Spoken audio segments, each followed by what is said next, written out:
Assalamualaikum warahmatullahi ta'ala wabarakatuh.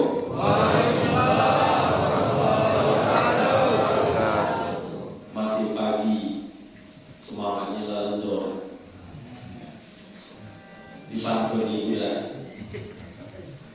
Daun salam, daun keladi.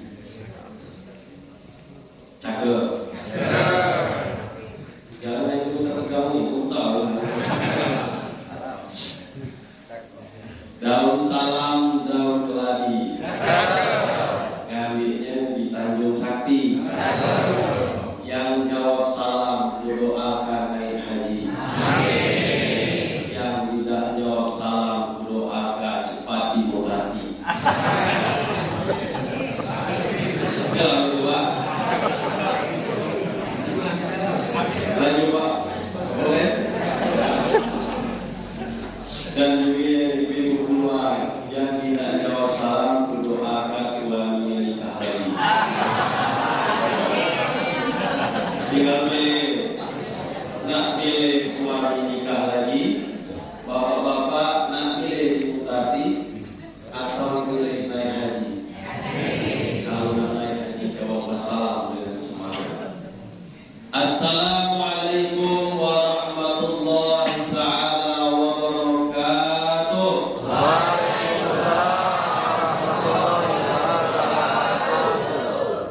Innallaha yuhibbul ridha. Allah itu ganjil dan sesungguhnya Allah itu suka kepada yang ganjil.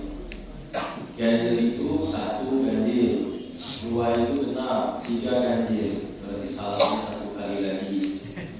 Assalamualaikum warahmatullahi ta'ala wabarakatuh. Waalaikumsalam warahmatullahi wabarakatuh. Alhamdulillahil wahidil ahad, al-fardis samad, alladzi lam yalid wa lam yulad wa lam yakul lahu kufuwan ahad. Asyhadu an la ilaha illallah wahdahu la syarika lah wa asyhadu anna sayyidana wa maulana wa nabiyyana Muhammadin sallallahu alaihi wasallam. Allahumma shalli wa sallim ala sayyidina wa maulana Muhammadin wa ala alihi wa sahbihi wa mawala la nabiyya ba'dah. Pertama-tama yang kami hormati dalam kesempatan yang mulia ini, yang hadir bersama-sama kita Bapak Kapolres Kota Pagaralam, juga yang kita hormati Bapak Wakapolres Kota Pagaralam, juga yang kami hormati para kabak Kasat Kasih Kapolres Kota Pagaralam, yang kami hormati beserta staf dan jajaran daripada Kapolres Kota Pagaralam yang tidak bisa kami sebutkan namanya satu persatu, yang insya Allah nama-nama kita di sini hadir mengagungkan daripada perjalanan Nabi ini. Insya Allah nama-nama kita dicatat oleh Allah sebagai pecinta kekasih Sayyidina Muhammad Sallallahu Alaihi, dan semoga derajat kita diangkat oleh Allah. Amin Allahumma amin. Pangkat kita diangkat oleh Allah, gaji kita dinaikkan oleh Kapolres yang hadir. Amin Allahumma amin. Dinaik ke gaji lagi lembut, dinaik ke pangkat gaji lembut, tidak menjadi oleh Kapolres. Ya. Bapak Ibu yang saya hormati, sebelum saya menyampaikan sedikit hikmah perjalanan Isra wal Mi'raj, saya tidak akan menceritakan lagi tentang dari awal Isra Mi'raj, karena itu sudah kita pelajari ketika kita masih menempuh masa pendidikan dahulu kala. Dan saat ini kita adalah bagaimana cara kita mengamalkan apa yang telah diambil dalam peristiwa Isra wal Mi'raj Nabi Muhammad Sallallahu Alaihi Wasallam. Sebelum kami menyampaikan itu, perkenalkan dulu nama kami atau nama saya pribadi.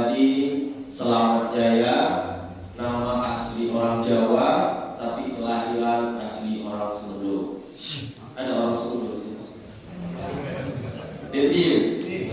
Bahasa kami Sumedho besar kiamat, besar alam. Itu bahasa kami Sumedho.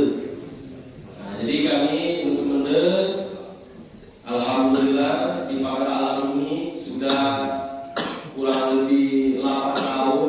Dulu kami setelah tamat SD pondok di Pondok Pesantren Barokah Al-Haramain Sumedho, Kecamatan Pulau Panggung, Kabupaten Muara Enim. Nama pimpinannya beliau Kiai Haji Muhammad Dainawi Kertabumi. Insyaallah beliau akan hadir pada malam Ahad di Masjid Agung Kota Pagar Alam. Itu sekilas perkenalan kami.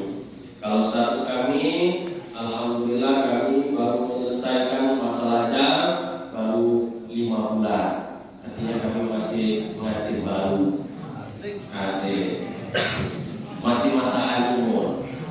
Nah, masa hari ini di tes mental dulu. Sama di depan bapak-bapak polisi, ibu-ibu keluar. Bapak Ibu yang dimuliakan Allah Subhanahu wa taala, kami di Pagar Alam ini tetap di tempat Baru Ilir atau tempat Giri Indah, di dekat di komplek Yayasan Pendidikan Bambu Salam, dekat rumah Kak Patur kalau di sini. Nah, itu beliau hadir. Nah, dekat rumah harus sama beliau. Nah, jadi kami di situ dan saya dan kami selain membina di Yayasan Pendidikan Bambu Salam, juga kami mengabdikan atau membagikan ilmu kami ke SMK Negeri 2 Pagar Alam. Mohon doanya semoga kami diberi kesehatan, keafiatan, selalu dalam lindungan Allah Subhanahu wa taala. Amin Allahumma amin. Lanjut Pak? Lanjut? Jangan terkantuk ya. Kalau terkantuk tidak masuk itu. Untuk menjawab Bapak Ibu daripada nikmat-nikmat yang telah dianugerahkan oleh Allah di dalam peristiwa Isra wal Mi'raj ini, dapat kita ambil hikmahnya.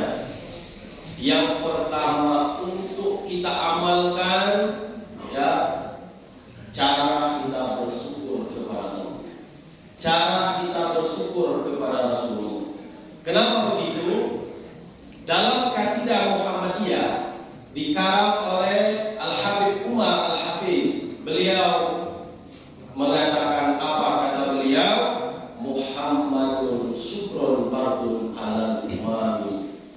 Muhammadun, kita sebagai umat Nabi, kita sebagai pengikut Rasulullah, cinta kepada beliau, berkah syafaat beliau, kita bisa meniti kehidupan yang begitu indah seperti saat ini. Muhammadun fardun alal umami, Muhammadun syukrun fardun alal umami. Mengingat Nabi Muhammad, tanda kita bersyukur kepada beliau. Kalau bukan karena beliau, mana mungkin kita bisa bermuajah, mana mungkin kita bisa berduduk seperti ini, mana mungkin kita bisa menikmati alam yang begitu indah, penuh dengan kenikmatan, penuh dengan rahmat. Kalau bukan karena Rasulullah, tidak mungkin kita dapat duduk bersama di Kapolres Kota Pagar Alam ini. Olehnya ada Rasulullah, olehnya ada kekasih Allah, Nabi Muhammad SAW. Allah menyatakan dalam hadis kudusinya, apa kata Allah? Laulaka ya Muhammad ma khalaqtuhu afla. Seandainya ya Muhammad, kata Allah, seandainya ya Muhammad, kalau bukan karena engkau wahai Muhammad, ma khalaqtuhu afla, tidak akan kuciptakan semesta ini beserta isinya. Tidak akan kuciptakan, kata Allah. Olehnya ada Nabi Muhammad, Allah sayang kepada Nabi Muhammad, Allah cinta kepada Nabi Muhammad, maka Allah ciptakan semesta Allah ciptakan semesta ini, Allah hiasi dengan kenikmatan, Allah hiasi dengan rahmat, Allah hiasi dengan kasih sayang. Ini semua berkah Nabi Muhammad. Ini berkah Rasulullah, bukan karena kita, tapi karena Rasulullah sallallahu alaihi wasallam. Siapa Rasulullah? Beliau yang berjuang menegakkan kalimat la ilaha illallah Muhammad Rasulullah. Kita berjuang hanya sekedar menghidupkan sholat apa yang telah diambil oleh beliau. Kita berjuang hanya mengamalkan apa yang telah diajarkan oleh beliau.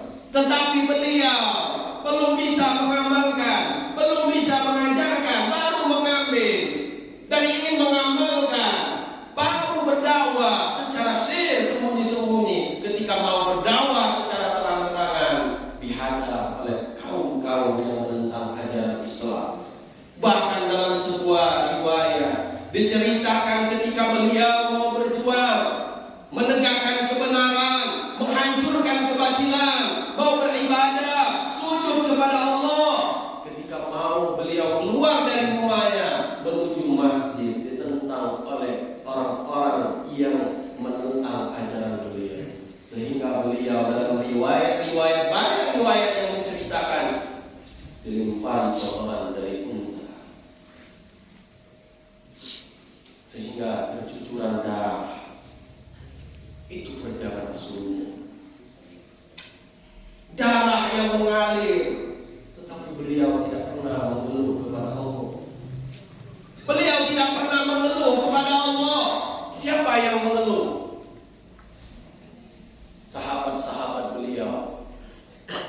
Bahkan Sayyidina Umar terkenal dengan ketegasannya dalam memimpin, ingin membasmi orang-orang yang menentang ajaran yang diajarkan oleh Rasulullah. Tetapi itulah kelembutan Rasulullah mengajarkan kepada kita. Beliau tidak menunggu Sayyidina Umar untuk menebas orang-orang yang menentang ajaran beliau. Beliau biarkan walaupun bercucuran darah yang berlumuran di tubuh beliau, beliau biarkan saja. Ini semua ada balasan dari Allah. Tetapi Allah balas dengan rahmat juga. Allah balas juga dengan sayangnya, sehingga orang-orang yang menentang ajaran beliau menjadi pengikut daripada beliau. Lah kita sekarang ini tinggal mengamalkan apa yang diajarkan oleh Rasulullah. Kata Rasulullah, salawat, tinggal kita membaca salawat. Tidak usah pakai salawat Allahumma sholli salatan kamilatan wa sallim salaman, karena kita sibuk dengan tugas kita. Terlalu panjang, tidak usah. Tidak usah kita pakai salawat badar, tidak usah kita salawat naria. Cukup kita baca Allahumma sholli ala Sayyidina Muhammad wa ala ali Sayyidina Muhammad. Tetapi hati dan lisan kita ini seringkali mati. Bibir ini seringkali terbungkam oleh dunia. Karena kesibukan dunia, hati menjadi mati. Lupa akan kemana diri ini yang sesungguhnya.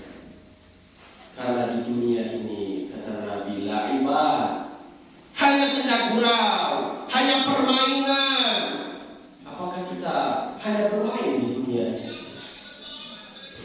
Maka oleh karena itu, Bapak Ibu yang dimuliakan Allah Subhanahu wa Ta'ala, di dalam momen peringatan Isra wal Mi'raj ini, mari kita tingkatkan rasa cinta, rasa syukur kita kepada Rasulullah, rasa syukur kita kepada Allah.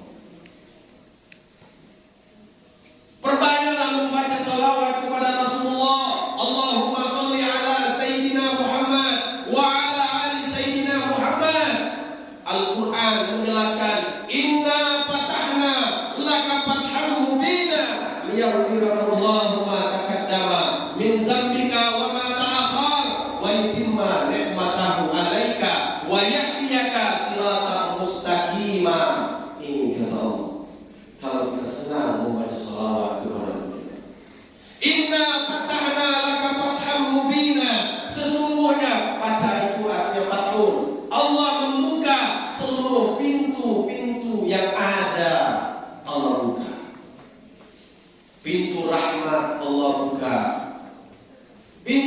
surga Allah buka, pintu rezeki Allah buka, seluruh pintu kenikmatan Allah buka. Inna fatahna laka fathan mubina. Untuk orang-orang yang senang menggemari membaca sholawat kepada beliau sallallahu alaihi wasallam.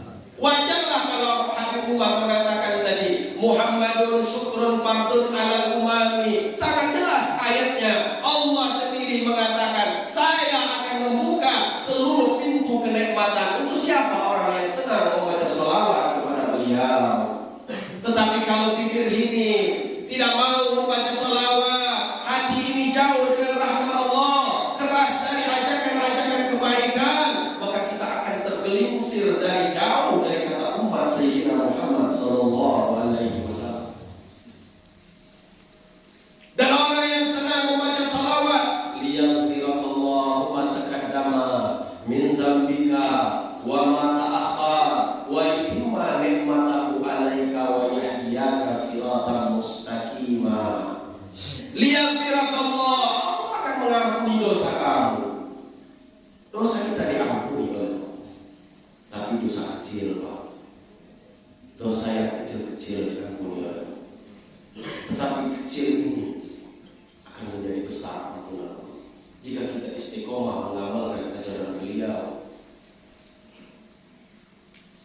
Liyaghfirakallahu ma taqaddama min dzambika wa ma ta'akhkhar. Dosa kita yang lalu, dosa kita yang sekarang, yang kita lakukan akan diampuni oleh Allah. Itulah sayangnya Allah kepada kita, itulah cintanya Allah kepada kita. Inilah yang dinamakan syafaat Nabi Muhammad sallallahu alaihi wasallam. Tetapi kita ini seringkali terlalai, seolah-olah kita ini aku paling kuat, aku paling hebat, aku paling banyak amalan, aku paling banyak ibadah, dan lain sebagainya. Sehingga kesombongan inilah yang membawa kita celaka di dunia, celaka di alam kubur, celaka di alam akhirat. Karena sombong. Wa yutimma ni'matahu wa yahdiyaka siratan mustaqima. Dan nikmat yang ada akan ditambah oleh Allah. Saat ini kita baru dikit nikmatnya, nanti nikmat ditambah oleh Allah. Tidak tahu Allah itu memberikan nikmat lewat siapa, tidak tahu. Yang jelas kata Allah, wa may yattaqillah yaj'al lahu makhraja wa yarzuquhu min haitsu la yahtasib. Barang siapa yang benar-benar kata Allah taat kepadaku, taat atas perintahku, wa may yattaqillah yaj'al lahu makhraja. Allah akan mempermudah setiap urusannya. Allah akan mempermudah setiap urusannya. Allah akan memberi jalan keluar apa yang ada pada dirinya. Jika dirinya mendapatkan masalah, Allah akan mempermudah. Tetapi bertakwa kepada Allah. Takwa itu bukan hanya di lisan. Takwa itu ada dalam hati. Hati mengajak kita menghadap kepada Allah. Tapi kalau dalam lisan hanya takwa, tidak pernah sholat. Takwa, tidak pernah mengajarkan syariat yang diajarkan oleh Rasulullah. Ini artinya bukan orang yang bertakwa sesungguhnya kepada Allah Subhanahu.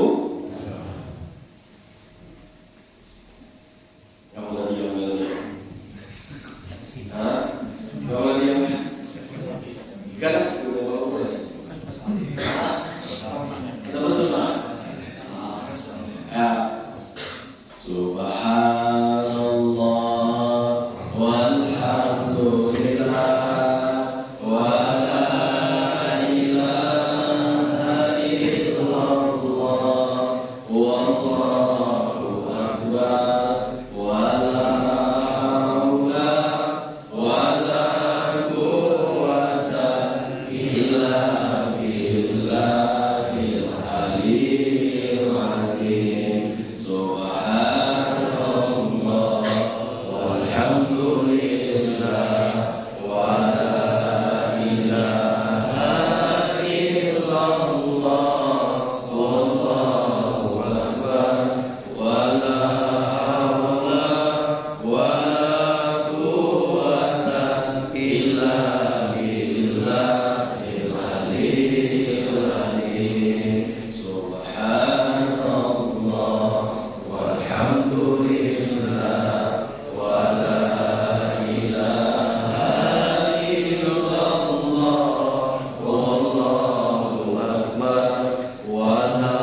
Allah kepada kita.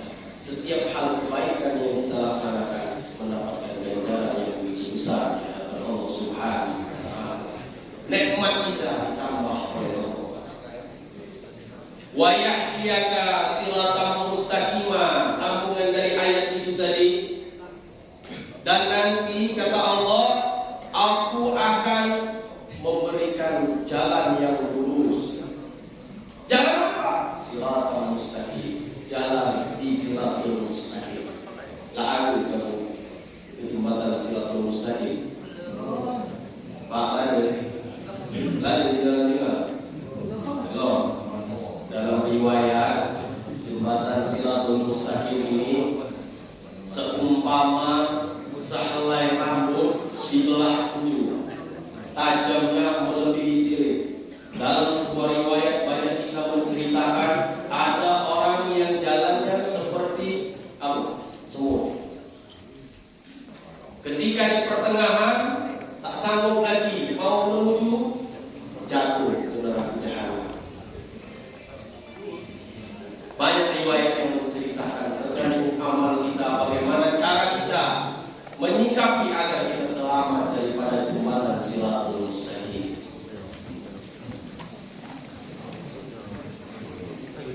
Sallallahu ala Muhammad,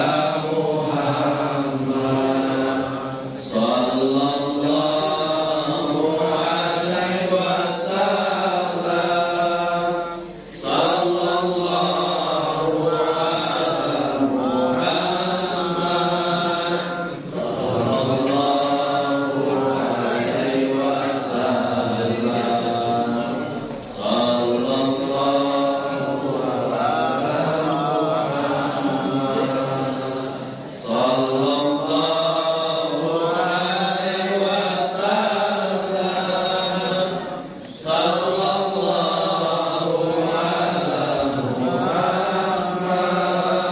sallallahu alaihi wasallam, sallallahu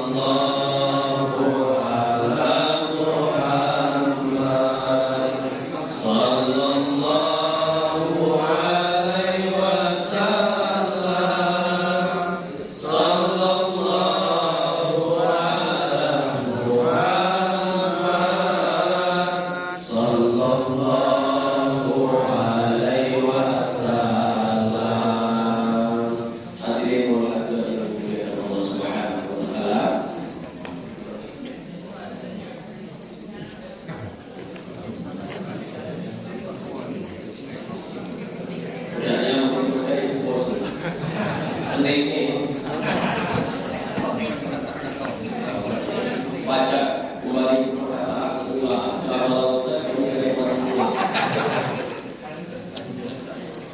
Bagikan dulu. Sallallahu ala Muhammad, sallallahu alaihi wasallam, sallallahu ala Muhammad,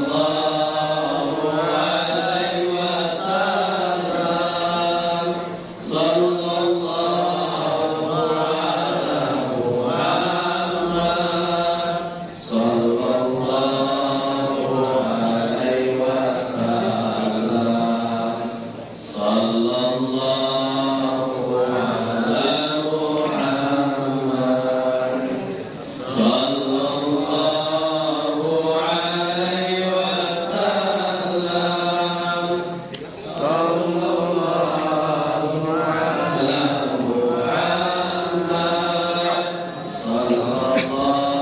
alaihi wasallam, sallallahu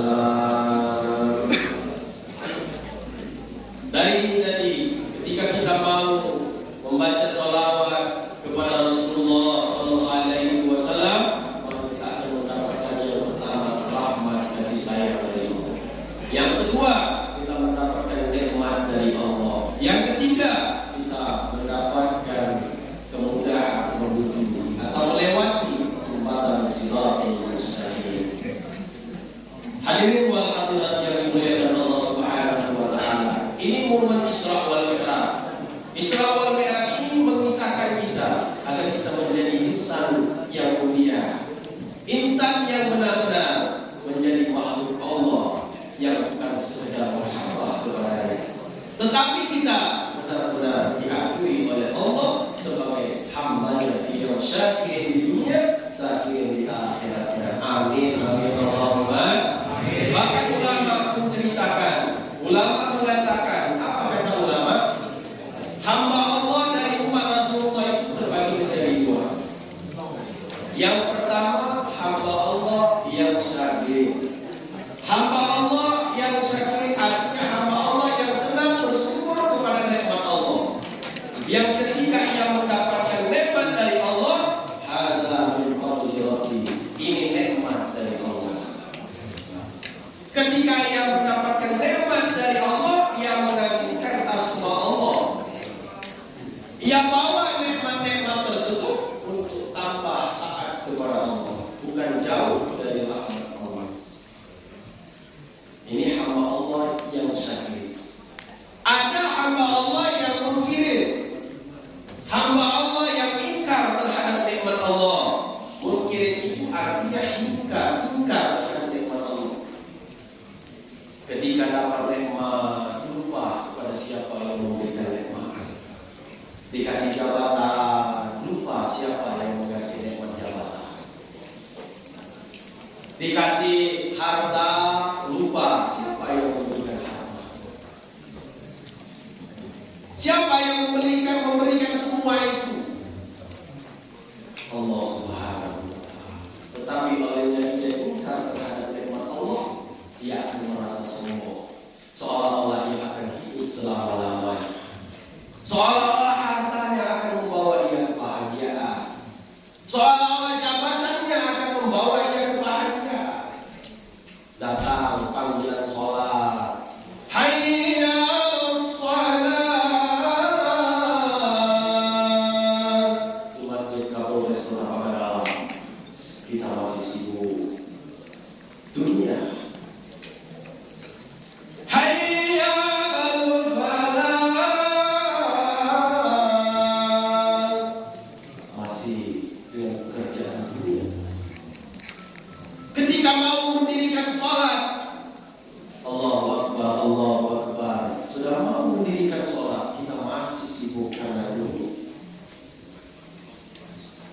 Seolah-olah ini dunia akan membawa kita ke alam kebahagiaan yang sesungguhnya. Coba kita introspeksikan, coba kita realisa, coba kita lihat ke depan, coba kita lihat ke belakang zaman dahulu. Ada seorang raja. Halo? Halo. Sehat kan? Lemah kan? Lanjut? Lanjut. Jalan ke kantor. Jadi seolah-olah dunia akan membawa ia bahagia ke alam akhirat. Padahal dulu pernah diceritakan Fir'aun laknatullah alaihi. Jabatan kurang apa lagi, Bu? Harta kurang apa lagi, Bu? Kekuasaan kurang apa lagi, Bu, Pak? Sudah dikuasai semua oleh Fir'aun. Tetapi Fir'aun hausnya karena dunia, dia mengaku Tuhan.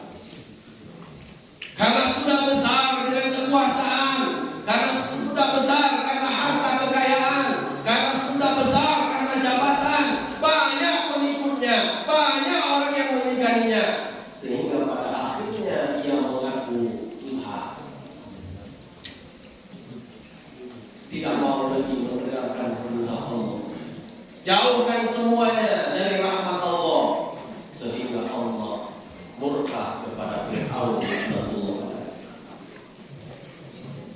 ditenggelamkan oleh Allah ke dalam laut merah.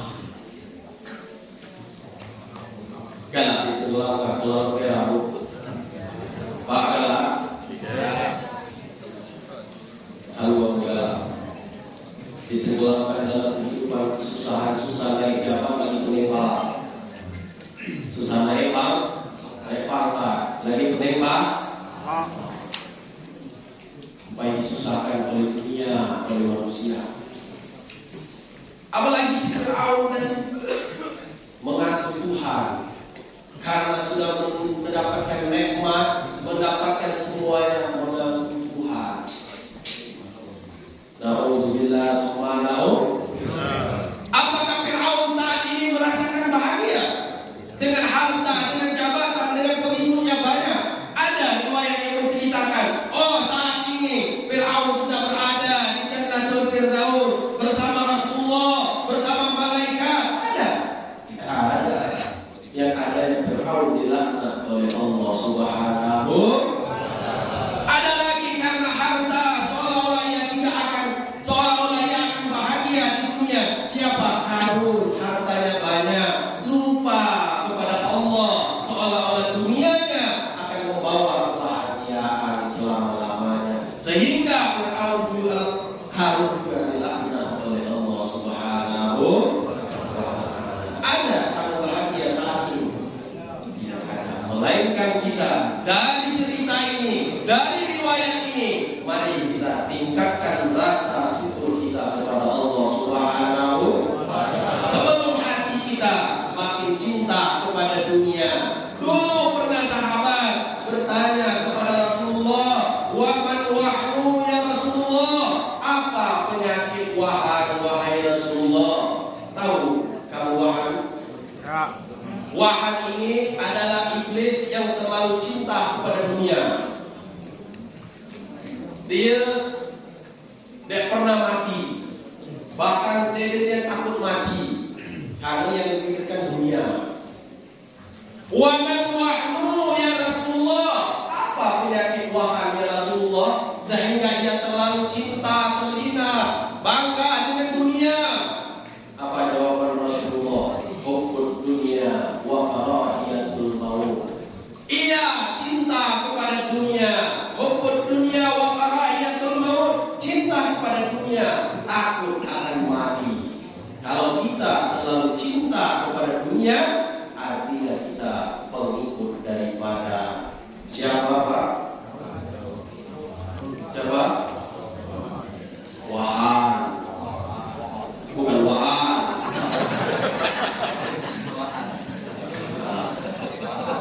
Jadi dunia ini kita tinggalkan.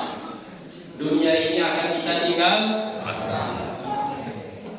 Jabatan tinggal, bini tinggal, anak pola kamu seiring sekata sesayang, kadang disiring, kadang di jalan.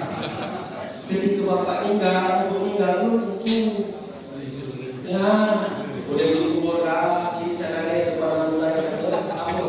Nah, balik ke kamar, merdeka, merdeka.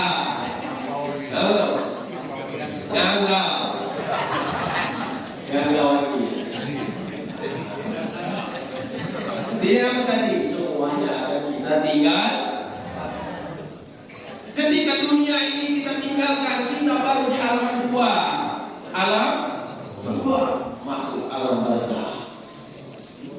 Di alam barzah, disinilah kita akan ditanyakan seluruh perkara-perkara dunia, seluruh perkara umur, seluruh perkara sholat, seluruhnya ditanyakan.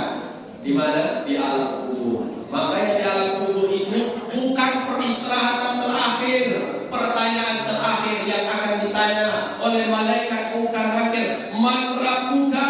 Siapa Tuhan kamu? Siapa Tuhan kita, Pak? Allah. Allah. Acak, semuanya acak jawab. Semuanya bisa menjawab kalau di dunia. Man rabbuka? Siapa Tuhanmu? Allahu Nabi. Wa man nabiyuka? Siapa nabimu? Muhammad Nabi. Wa man kiblatuka? Siapa kiblat kamu? Kalau di dunia bisa menjawab Ka'bah kiblatku. Di alam akhir, dalam barzah, satu sajadah pun belum pernah ada yang bolong karena kening kita. Satu Al-Quran pun belum ada yang rusak karena penunjuk tangan kita. Mereka akan datang mengatakan pembohong kepada kita. Ada Al-Quran, mulai dari nikah ditaruh di atas TV sampai meninggal. Qurannya bukan karena rusak oleh telunjuknya, tapi karena anak-anak yang rusaknya. Tahu aneh-aneh? Yang dalam ini seri kertas-kertas. Kamu Kapolres ini baca kali ngaji. Alhamdulillah. Tadi ngajinya Masya Allah, makhrajnya bagus, tajwidnya bagus. Ini di daerah lain. Di daerah ada sebenarnya. Bukan, jangan menyebutkan inisial. Ini bukan rumah-rumah, boleh. Di ini apa namanya di S. Nah ini artinya apa? Pertanyaan telah di alam kubur. Man rabbuka, siapa Tuhan kamu? Allah Rabbi. Kalau dia pernah nyembah satu sajadah pun belum ada yang bolong karena sajadah, pembohong. Puntal bagi malaikat. Banyak puntalnya. Telantung. Nah minta tolong ke siapa? Minta tolong ke istri, ya istriku, tolong gak bisa. Mulut sudah terbungkam 1000 bahasa. Di dunia bisa bohong.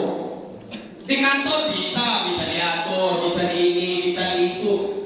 Di alam kubur tidak bisa. Siapa yang bisa mengatur? Hanya Allah dan malaikat. Waman imamuka, siapa imammu? Al-Quran. Datang Al-Quran, kamu baca jauh. Tapi Al-Quran datang, pemohong. Aku rusak karena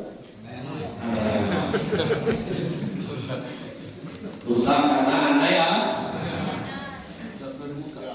Waman kiblatuka, kemana kiblat Ka'bah? Datang, sudah datang belum pernah buku.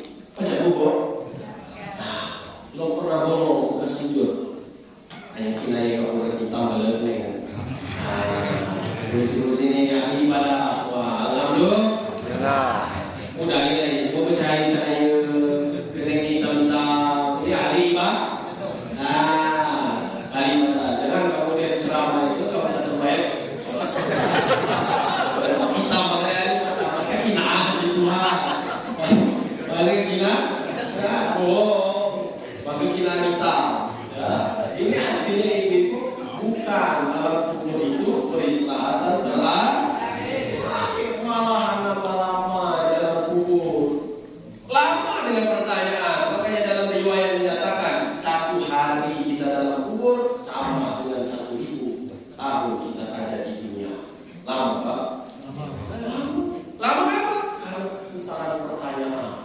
Pak Kapolres ditanya, mana buka?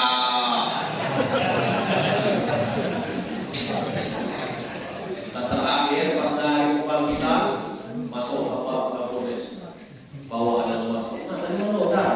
Dari belakang. Lawannya ada. Bayangkan dulu Pak. Apa? Kening dan hijau. Mulut lah agak mika-mika dikit dulu. Apa? Siksunya di malai. Yang bawa pacak lagi jadi dia disuruh dia nanti terus.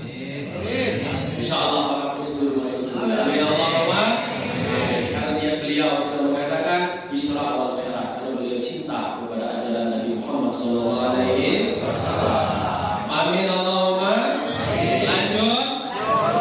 Ini hikmah pertama Isra wal Mi'raj, menunjukkan agar syukur kita kepada Allah Subhanahu atas seluruh nikmat yang telah dianugerahkan oleh Allah. Wa man lam yaskur 'alal ni'ami wasbir 'alal bala fakhrut minad dunya watlub rabban siwaya.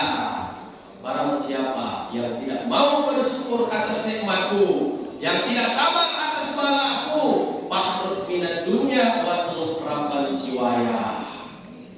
Terjadi Pak? Loh, orang kita tahu.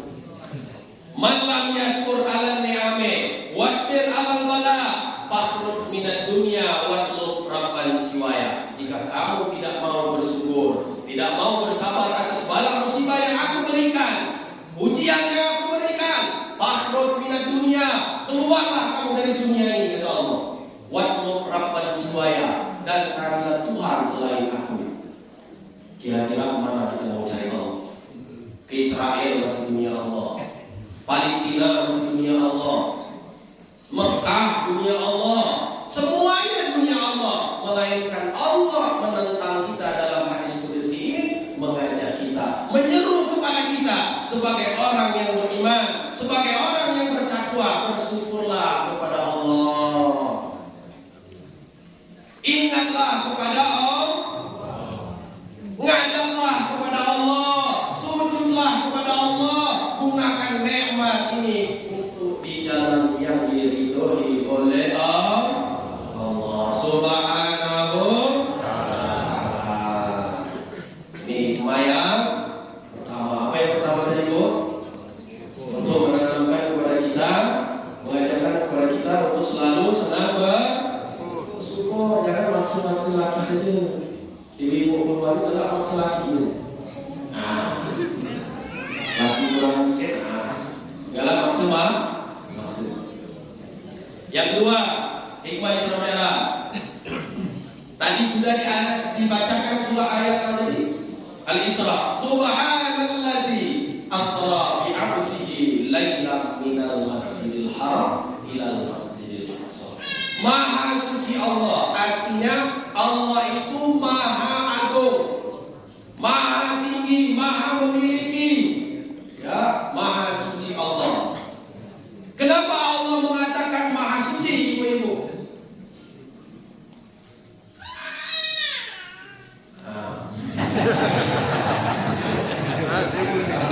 Jawabnya tadi. Ngerti kamu jawab apa tadi? Udah belakang gitu. Masya maha suci Allah. Allah mengatakan maha suci Allah yang telah memperjalankan. Siapa yang diperjalankan? Nabi Muhammad.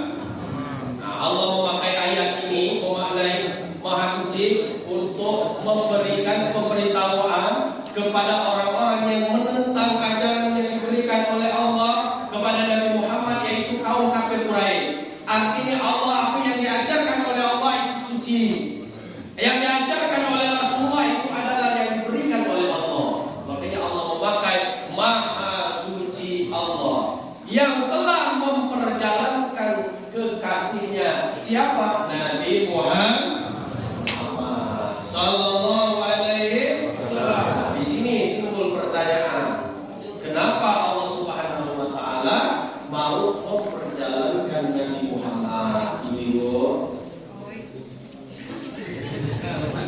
kenapa Allah memperjalankan Nabi Muhammad?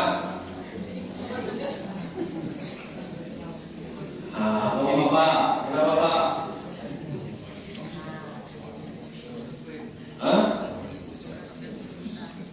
Mendapat perintah. Selama ini Nabi kan dapat perintah. Ayo. Untuk apa Pak? Untuk menghibur Nabi Muhammad. Makanya ulama mengatakan pada tahun itu disebut dengan tahun Amul Huzni. Tahun apa tahun Amul Huzni ini? Adalah tahun kesedihan. Nabi sedih. Sedih Nabi bukan merata. Sedih itu ada dua. Ini ilmu fikih. Jadi kalau kita sedih seperti yang diajarkan Nabi, boleh. Yang tidak boleh itu sedih kita merata. Tahu merata? Kau meninggal, kita gagal, kemudian kita mati lagi. Nah, udah hidup lagi, boleh. Itu namanya merata. Sedih boleh. Sedih boleh. Nabi sedih pada tahun itu, kata ulama, pada tahun Amul Huzni Nabi sedih. Kenapa Nabi sedih? Meninggal pamannya yang pertama sekali, Abu Jahal. Abu Lahab. Sayyidina Abi Thalib. Nabi sedih. Kenapa Nabi sedih? Karena Abi Thalib lah yang membela, yang rela mati menegakkan apa yang diajarkan oleh Rasulullah. Beliaulah yang membuat perjalanan risalah Nabi. Nabi diajarkan berdakwah secara sembunyi-sembunyi, dibuatkan halaqah untuk beliau berdakwah. Lalu Nabi berusaha berdakwah terang-terangan, baru sembunyi-sembunyi. Hanya beliau menangis meninggal pamannya Abi Thalib. Yang kedua, beliau sedih, menangis lagi karena meninggal siapa? Siti Khadijah. Siti Khadijah. Bapak-bapak nanya tidak mau mengerti. Tidak. Tidak. Nah, pokoknya beri lagi. Nah, ya beri ini. Nah, Nabi sedih. Kenapa Nabi sedih? Meninggal Siti Khadijah, istri tercinta, tersayang, terkasih.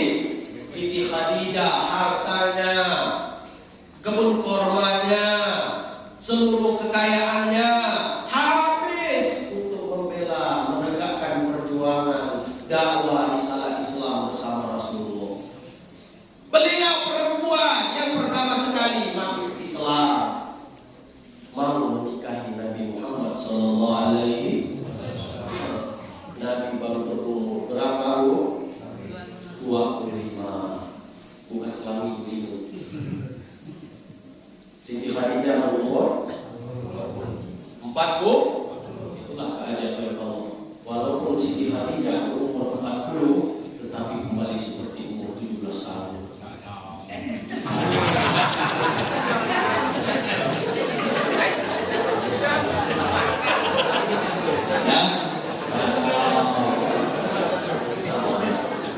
Kurang ini, ayo caca. Kembali lagi seperti umur 17 tahun. Ini apa? Hikmah dari Allah Subhanahu wa ta'ala. Beliau sedih meninggal pamannya Abi Thalib. Beliau sedih meninggal Siti Khadijah. Nabi, dari situlah Allah Subhanahu wa ta'ala prihatin kepada Nabi Muhammad. Ismuhu bis sama Ahmad. Nama Nabi di langit namanya Ahmad, bil ardi Muhammad. Ya jalan Nabi Muhammad jalan-jalan berpesiar dari penjuru buana menuju Sidratul Muntaha pada malam hari. Malam itu disebutkan pada malam itu malam yang gelap gulita. Satwa langit dan bumi pada saat itu terfakur dalam nuansa tafakur, berzikir kepada Allah. Ada tak yang bumi berzikir? Ada? Tukang balai hijab saja. Terfakur, arti terfakur itu sujud karena zikir kepada Allah. Nabi mau jalan-jalan bersama siapa? Diajak oleh siapa? Oleh Allah Subhanahu. Jalan-jalan bahagia Nabi, ribang Nabi, senang Nabi, diajak jalan-jalan oleh Allah Subhanahu wa ta'ala. Diajak jalan-jalan dari Masjidil Haram. Di mana Masjidil Haram? Makkatul Mukarram. Sudah ada yang sampai ke Mekah? Belum, insyaallah kita sampai semuanya ke Mekah. Amin Allahumma.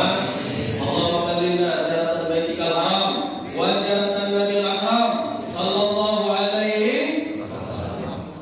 Dari Masjidil Haram ke Masjidil Aqsa. Ya, berjalan dari Masjidil Haram ke Masjidil Aqsa. Kalau kita ingin perhitungkan, kalkulasikan perjalanan Nabi 40 hari 40 malam. Tapi Nabi dengan seketik berjalan sampai ke Masjidil Aqsa. Dari sini pertanyaan lagi timbul, satu pertanyaan lagi Bapak-bapak. Kenapa Allah Subhanahu wa ta'ala mau memperjalankan Nabi Muhammad? Ingin Nabi Muhammad diperjalankan dari masjid ke masjid. Tidak dari rumah, tidak dari hotel, dan tidak dari homestay, tapi dari masjid ke masjid.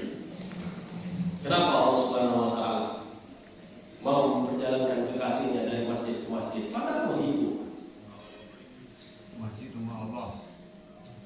Masjid rumah Allah. Ada yang bisa menjawab?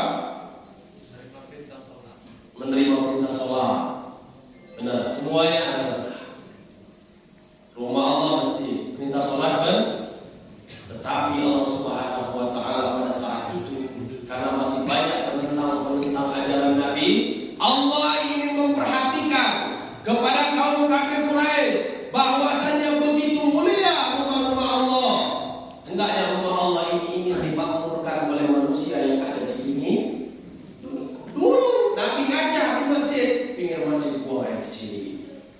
Pengen bawa aja, ini ajaran-ajaran yang belum sampai kepada mereka yang belum mau mengetahuinya.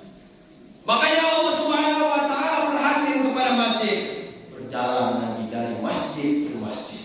Makanya masjid adalah sentral kita sebagai umat Islam, umat Muslim, tempat kita, sarana yang paling baik untuk kita menempuh sarana pendidikan di dalam beribadah kepada Allah Subhanahu.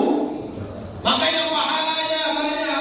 Allah Rasulullah menceritakan, siapa yang ingin pahala yang banyak, ingin pahalanya 27 derajat, salat berjamaah ke masjid, ibadah ke masjid. Makanya Nabi mengatakan, tetangga masjid itu 40 ke depan, 40 ke samping, 40 ke sana, 40 ke depan, semuanya wajib memakmurkan masjid. Innallah innama ya'muru Allah masajidallah.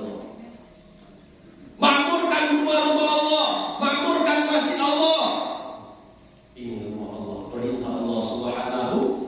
Tetapi saat ini kurang. Sembahyang imam kadang imam sulam, azan imam tulah, dato imam tulah, berdoa imam tulah. Kemana dek lainnya? Sibuk. Datang sholat, as-salatu khairum minan naum. Sembahyanglah kamu dato, kami ketidur. Sembahyanglah kamu dato, kami ketidur. Ini kurangnya. Makanya di momen Isra wal Mi'raj inilah, selain meningkatkan syukur kita kepada Nabi, meningkatkan realitas keimanan dan ketakwaan kita. Bukan merah-merah saja, bukan merah. Kapan kita merah? Tetapi tidak mengambil hikmah Isra Mi'raj. Merah kita, maulid kita, tetapi tidak pernah mengambil isi arti Isra Mi'raj ini. Apakah sekedar mendengarkan ustaz ceramah yang menggelegar satu jam, menganjurkan ustazah, membacakan kitab, membacakan buku itu. Tetapi yang diharapkan setelah Isra wal Mi'raj ini, setelah dibacakan risalah ini, kita menjadi orang yang beriman, yang sesungguhnya bertakwa kepada Allah Subhanahu wa ta'ala. Sallallahu ala Muhammad, sallallahu alaihi wasallam, sallallahu ala Muhammad, sallallahu alaihi wasallam. Ini subhanalladzi asra bi 'abdihi lailan minal masjidil haram ilal masjidil aqsa alladzi barakna haulahu linuriyahu min ayatina. Artinya telah kami berkahi sekelilingnya dan sudah kami perlihatkan kepada kata Allah tanda-tanda kebesaran kami. Sudah dilihatkan semuanya oleh Allah Subhanahu. Tinggal kita mau mengambil ikhtibar atau tidak dari momentum peringatan Isra Mi'raj ini. Apakah kita mau berubah diri kita atau tidak? Dari peringatan Isra Mi'raj ini, apakah diri ini kita bawa kepada hal yang tidak baik atau kepada hal yang diridhoi oleh Allah Subhanahu wa ta'ala? Setelah itu Nabi naik ke arasnya Allah, bertemu dengan Allah. Disingkat cerita riwayatnya, Nabi menerima salat sebanyak 50 waktu, bukan 50-an waktu. Lanjut dalam perjalanan Nabi, singkat cerita lagi, bertemu dengan Nabi dan sebagainya. Singkat cerita Nabi dapatlah sholat 5 waktu. Turun Nabi di waktu pagi fajar, bercerita kepada Abu tadi, bercerita dengan Abu Jahal, dengan Abu Lahab, penentang ajaran kemana kamu di malam ya Rasulullah? Kata siapa? Abu Jahal dengan Abu Lahab. Aku di malam jalan-jalan, ajak diri Allah bersiap. Kemana? Aku di malam naik ke aras, bertemu dengan Allah. Tahu kapan naik? Aku naik seekor burung buraq. Lumayan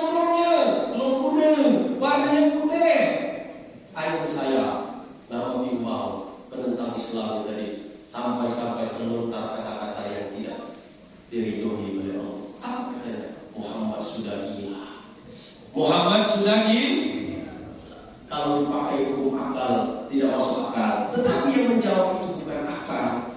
Akal kita ini terbatas, tetapi yang menjawab adalah iman. Kalau iman yakin perjalanan Nabi, kita yakin karena beliau adalah Habibullah, kekasihnya Allah Subhanahu wa Ta'ala. Yakin perjalanan Nabi dengan seperti kemalam turun ke dunia, membawa oleh-oleh sholat 5 waktu, sehingga yang menentang ajaran Nabi tadi melapor kepada sahabat Nabi yang bernama Abu Bakar Siddiq. Bercerita beliau, ya Abu Bakar, apakah engkau percaya dengan adanya perjalanan Nabi Isra wal Mi'raj, ngambil sholat 5 waktu? Apa kata Abu Bakar? Sadaqah. Aku benar, kata Abu Bakar, aku yakin dengan adanya perjalanan kekasih Allah Subhanahu. Tapi Nabi walaupun dikasih oleh sholat, Nabi bingung, Pak. Nabi bingung bagaimana cara melaksanakan sholat ini. Kita dikasih sesuatu, kalau di kampus ini dikasih suatu senjata api yang belum pernah kita laksanakan. Bingung tidak kira?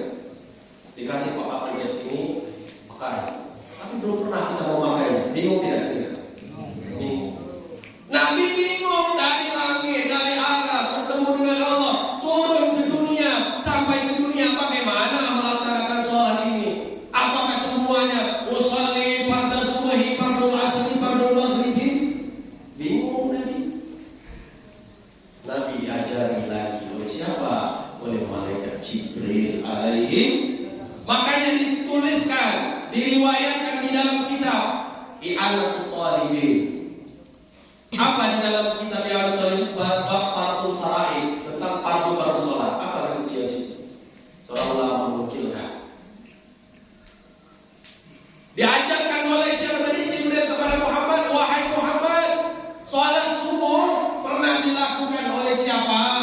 Oleh Nabi Adam alaihi salam. Lalu Nabi ngajak sahabat sholat subuh 2 rakaat. Itu turutan sholat turunnya waktu sholat. Pertama sekali pernah dilaksanakan 1 waktu oleh Nabi apa? Nabi Adam alaihi salam. Kalau ada yang bisa membaca kitab, coba di situ ada di dalam kitab I'anatul Talibin. Kemudian datang lagi waktu zuhur, Nabi bingung lagi, bagaimana ini melaksanakan sholat zuhur? Diajari lagi oleh malaikat Jibril. Ya, pernah dilakukan oleh Nabi Daud alaihi salam. Berapa rakaat Nabi Daud? 4 rakaat. Dilakukan oleh Nabi Muhammad berjamaah bersama sahabat secara sembunyi-sembunyi. Datang lagi waktu asar, bingung lagi. Bingung lagi, diajari lagi oleh siapa? Oleh malaikat Jibril. Pernah dilakukan oleh Nabi siapa, Pak? Allah titipkan kepada Nabi siapa?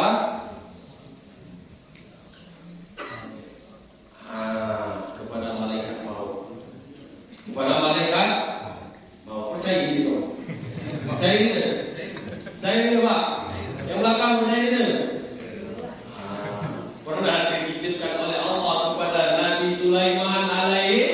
Siapa Nabi Sulaiman ini? Nabi Sulaiman yang paling kaya, punya kekuasaan, tapi dia masih sujud ibadah kepada Allah. Setiap asar di rakaat masih sujud memuji Allah. Istana Mekah masih tetap ibadah kepada Allah. Tapi ada satu waktu Nabi Sulaiman itu lupa sholat. Lupa sholat karena senang dia mengembala kambing. Nabi Sulaiman datang waktu asar, kelupaan beliau. Tiba-tiba sudah waktu maghrib malam. Tapi kalau kita nih, lu pengen bukan lupa Nabi Sulaiman, lupa-lupanya cacat lupa. Datang zuhur, datang asar, datang maghrib, balikan kok. Udah maghrib, belum mandi. Udah mandi, belum sarapan, belum makan. Udah makan, tidur. Datang asar khairun minan nawm jam 9. Kalau ada tugas apel, gupu-gupu jam 6 cukup. Belani. Nah itu begitu. Tapi kalau semuanya ini satu waktu, dia pernah lupa sholat. Makanya kalau kita memang benar-benar lupa sholat itu karena tidak ada niat sama sekali, maka itu dimaafkan oleh Allah. Tetapi kalau kita memang cacat lupa, cacat itu ingat, maka wajib kita bayar di hadapan Allah Subhanahu wa Ta'ala. Ini sholat apa tadi? Asar. Yang keempat, sholat maghrib pernah dilakukan oleh Nabi Yakub alaihi. Siapa Yakub ini? Bapaknya Nabi Yusuf alaihissalam. Siapa Nabi Yusuf? Nabi Yusuf yang paling ganteng. Wanita-wanita terpesona. Siti Zaliha, Siti Zulaikha tertutup tangannya karena melihat itu ketampanan Yusuf. Pernah Yusuf walaupun ganteng itu sembahyang tuh. Mari kita ganteng tidak? Kayu belum. Kadang-kadang bulan akhir bulan masih sport. Kadang BRI memang tahu saja. Kadang BMI itu lah penempal. Penempal ganteng tidak utang banyak kredit tambah. Alangkah saling hidup di dunia. Nggak cacat gerot, aku paling tiba. Tunggu kata malaikat dengar. Di dunia sana, di kubur sana, di alam akhirat. Kalau pacaran bahagia. Doa kamu itulah sesuai. Apa doa kamu? Rabbana atina fid dunya hasanah wa fil akhirati hasanah wa qina azabannar. Tetapi doa ini sesuaikan dengan perilaku. Bahagiakan kami ya Allah di dunia.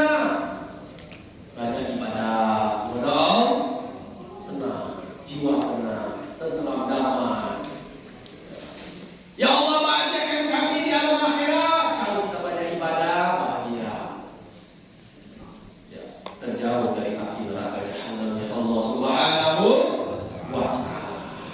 Itu sholat maghrib pernah dilakukan oleh Nabi Yakub. Kemudian sholat Isya. Sholat Isya pernah dilakukan oleh Nabi Yunus alaihi salam. Nabi Yunus ini dalam riwayat Allah pernah memerintahkan kepada Nabi Yunus berdakwah kepada suatu negeri. Ketika Nabi Yunus berangkat ke satu negeri, di satu negeri semuanya tidak ada yang menyembah Allah. Semuanya zalim, semua yang bermaksiat, semuanya mungkar di hadapan Allah. Ketika itu Nabi Yunus putar balik Nabi Yunus. Sampai cerita di pertengahan laut, Nabi Yunus melompat ke satu tempat di laut tadi, ditenggelamnya oleh satu ikan. Saking lamanya Nabi Yunus ini dalam perut ikan, dia dikeluarkan oleh satu tampan dari negeri tersebut, satu negeri atau satu kampung tadi, semuanya sudah beribadah. Ini tingkat Nabi, Pak. Tingkat Nabi. Kalau tingkat kita, itu yang harus kita tanamkan dalam diri kita masing-masing. Ini perintah Allah Subhanahu wa Ta'ala. Makanya dalam hadis Nabi, Mi'rajul mu'min as-shalah. Perjalanan Isra Mi'raj itu mukmin adalah salat. Tidak ada lain, Pak. Kalau Isra Mi'raj peristiwa itu adalah risalah, tapi kita tinggal mengamalkan yang diambil oleh Nabi, tanamkan dalam diri kita, wariskan kepada anak cucu kita untuk senang menggemar dalam beribadah taat kepada Allah Subhanahu wa Ta'ala. Sallallahu ala Muhammad, sallallahu alaihi wasallam, sallallahu ala Muhammad, sallallahu alaihi